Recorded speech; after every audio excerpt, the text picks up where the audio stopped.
En nuestro recorrido por los tesoros ocultos de Segovia, hoy vamos a hablar de agua. Como siempre, nos acompaña la directora. Pía, buenos días. Buenos días. Hablamos de agua y en relación con Segovia, quizá hay que citar una de las obras hidráulicas más importantes y que trae hoy en día a muchísimos turistas a la capital, y es el acueducto. Evidentemente es, digamos, la pieza mayor de la traída de aguas. Yo señalaría otra, que son las fuentes de la granja, que también es otra obra de ingeniería relacionada con el mundo del agua. Pero hoy vamos a hablar precisamente de la historia de la generalización de la llegada del agua a los pueblos, y es a través de las fuentes. Lógicamente la gente, una obra como el acueducto o las fuentes de la granja estaban reservadas para cuestiones muy concretas. Normalmente la gente sacaba agua de los pozos. El suministro de agua era ir al río, que era lo más evidente. Luego, a continuación, se empezaron a abrir ríos y llega un momento en que las obras públicas empiezan a generalizarse y entonces se trae el agua al pueblo, de forma que la gente lo tenga en la plaza o en un lugar realmente asequible. Tiene mucho que ver con el concepto que tenían los ilustrados del 18 de lo que era las mejoras de carácter social. O sea, empieza a haber un concepto ya de que el nivel de vida debe subir, muy preocupados por la sanidad, con lo cual el agua de beber o el agua de consumo tenía que estar en cierto modo separada del resto, o del agua donde accedían los animales, para evitar problemas de infecciones. El nivel de vida ha aumentado, entendiendo el nivel de vida, y se empiezan a crear unas obras de infraestructura que prácticamente van a llegar hasta los años 70. Hay que tener en cuenta que, por ejemplo, los lavaderos de los pueblos, las fuentes de los pueblos, los abrevaderos de ganado estuvieron en uso hasta 1975-1980 en muchos pueblos de la provincia. Y en el Archivo Histórico Provincial de Segovia se mantienen auténticas joyas de cómo llegan las fuentes y cómo se diseñan en este caso. Aquí lo que tenemos es un contrato que hace el Ayuntamiento de Túregano a un arquitecto que se llama Antonio de la Torre, un arquitecto que hay de Segovia, para que le organice la cometida de agua del pueblo.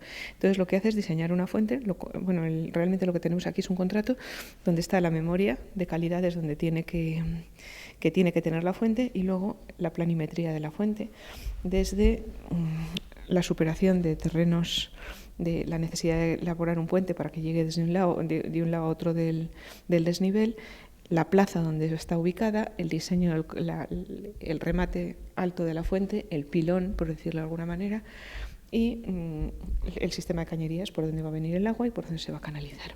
Hablamos del siglo XVIII. Estamos hablando de 1780, exactamente. El contrato se hace en esa fecha. Y entonces lo que van quedan con un escribano, con un notario público, los representantes del ayuntamiento y el arquitecto, para llegar a un acuerdo de qué calidades tiene que tener, cuánto va a costar la obra. Todo esto también es un ejemplo de la evolución que han seguido los planos y los proyectos actuales. Evidentemente, aparte que es precioso el dibujo, realmente es lo mismo que en este momento entregaría un arquitecto, son unos planos y una memoria y una serie de características técnicas. Lo que pasa es que, claro, el dibujo hecho a acuarela, pues es casi una obra de arte en sí mismo, ¿no?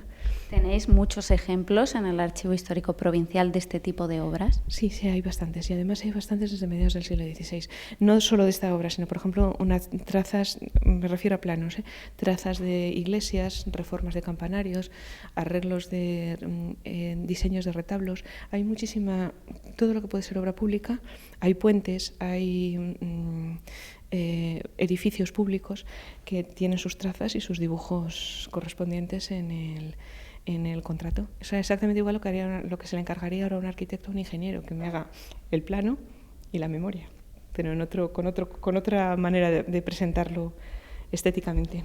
Y la importancia de estas dotaciones de las fuentes se ve en documentos posteriores. Ya en el siglo XIX hay ayuntamientos que siguen pidiendo la reforma de estas fuentes.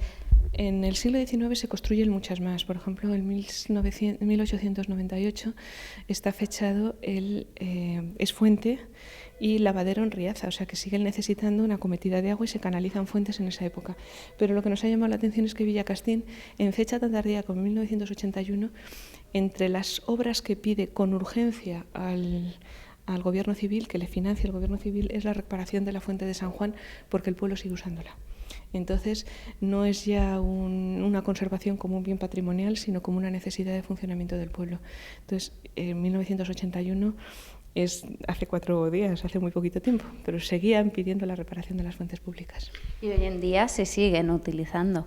Sí, se siguen utilizando, pero ya tienen un carácter más, digamos, lúdico, patrimonial o, si se quiere, decorativo del propio pueblo. No era una necesidad de tener que ir a por agua a la fuente o suministrar agua para determinados servicios, como podía ser todavía la atención de los animales, el acarreo de agua para los animales.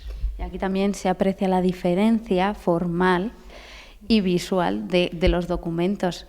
Pasa un siglo, más de un siglo, 2 siglos. Cambia totalmente. Pues de una letra caligráfica perfectamente trabajada a la máquina de escribir.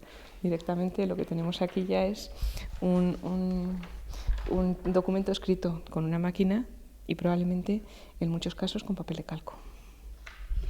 Pues muchísimas gracias por hacernos un nuevo recorrido por la historia de Segovia a través de los documentos. Estos en concreto se van a poder ver durante todo el mes de mayo aquí. A partir del mes de mayo, efectivamente. En cuanto empiece mayo lo colocaremos para que la gente pueda acceder a ellos.